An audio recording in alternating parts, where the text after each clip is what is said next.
Dim ond un grŵp yn cystadlu yn anffodus, ond yn cipio 250 o bunna a tharian cor Aelwyd Caerdydd a cor Sarn Helen o Lambed.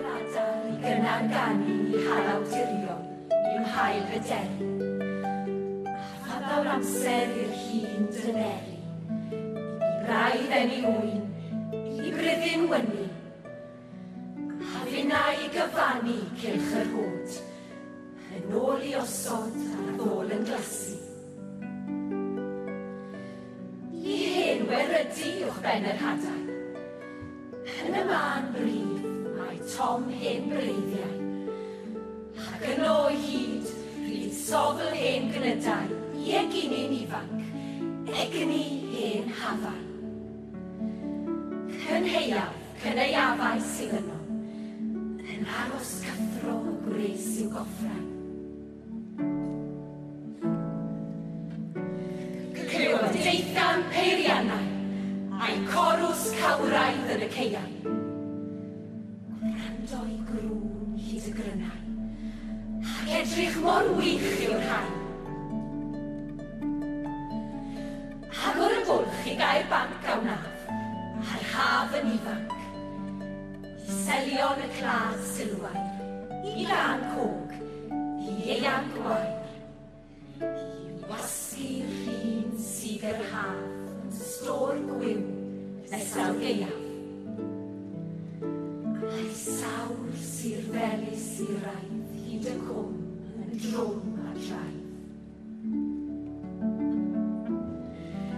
Heto'r af a'r haf yn hun i gael oed a'r gwair wedi. A phan bo galed milcor medi, hyd gwrf y hyd, neu garaf oedi. Hi'n dod a'r gwrith yn codi, o'r chwano gawr o lwyno i'w air haelioni. A'r man lle bu gynnau erwau gwiri o faes gynheiddus i'w gyneuafu. Nid eris weithiau, ond sofl yn canu a byrnau crin lle bu air yn crynu. A rhigolau barau lle bu cyson o lwynion trymion yn ei batrymu. Ond bydd y storws i'w drws o drysor, yn panti o emau hyd pentymor.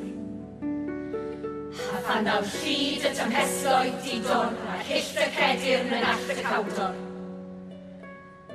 Hyfryd yn llwydni chweddror, cael eiliad i daro llygad ar ei holl ogor. Roedd y dwyreinwynt a'i gorwynt garwaf, i mir rhag newyn, a'i air gynheuaf. Roedd eira, cesau, doedd yr hew casaf.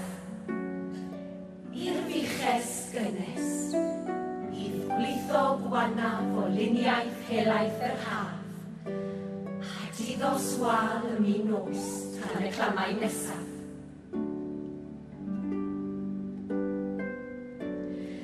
Tra bod y noliaeth, fe fydd ameithi, a chyw hen linach yn ei olynu. A thra bo geiaf, bydd cyneuafu, a byw greadur tra bo gwerydu.